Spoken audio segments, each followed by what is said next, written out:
Hello everyone. So today's topic is improving overloaded slides to effectively communicate your message. We want to talk about different topics effectively while having the audience retain the important points, because if they find it a benefit, they're more likely to act on them. So let's take a look at a short presentation where we'll simply look at 3 slides, show them how they originally came, and then actually dissect them a bit and actually create some animations.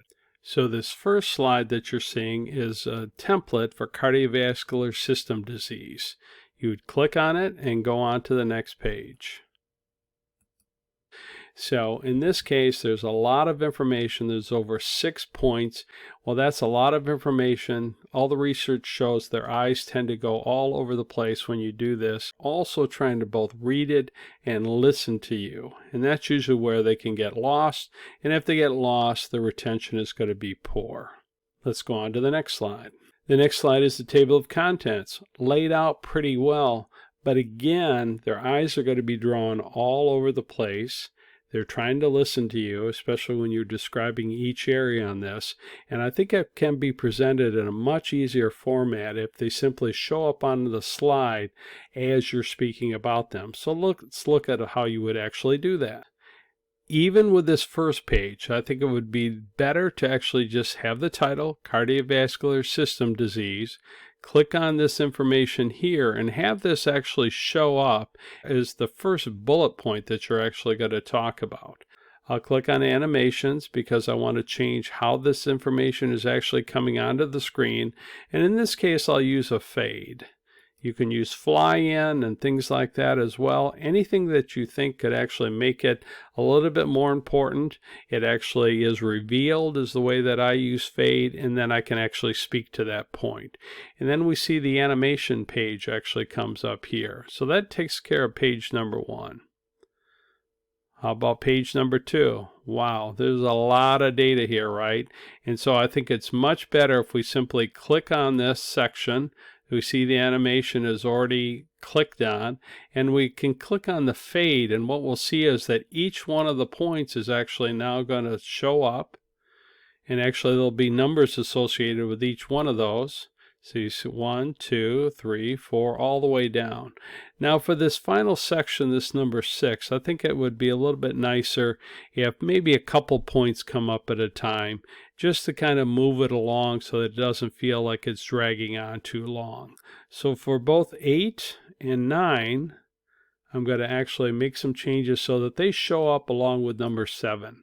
And so I can click on the animation paint section over here and click on Start on Previous. And then the same for number 8 here, Start on Previous. And so they'll show up together, you'll see real nicely. And even these final 2 points, number 8 will actually change number 9 so that it shows up when 8 does. And again, it'll just move it along a little bit quicker.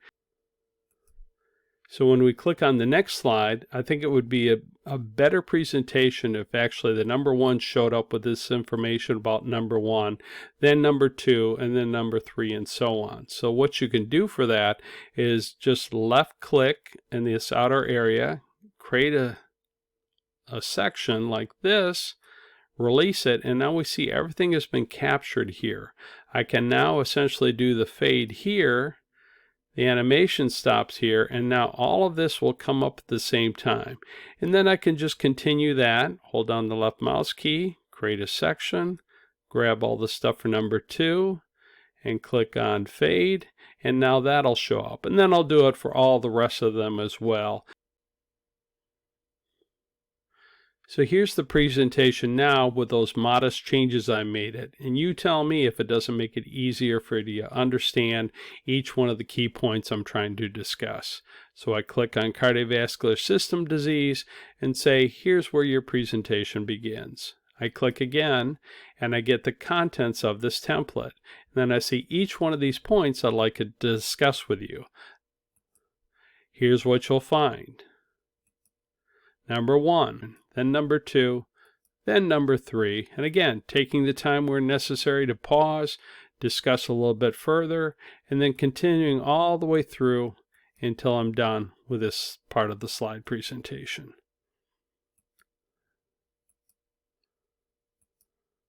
and then moving on to the third slide.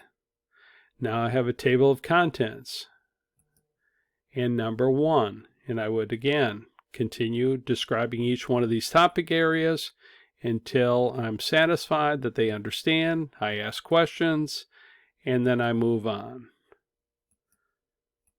And finally, conclusions. And again, taking questions anywhere along the line. Again, a little bit easier for them to understand and far more likely to remember important points to act on later if it's to their benefit. Thank you for watching this presentation. I'll actually have quite a few more that'll cover these same type of topic areas on how to improve the presentation so that your customers have better understanding of what you're actually describing, they have better retention, and again, that they can take action on those points that benefit them. Thank you very much.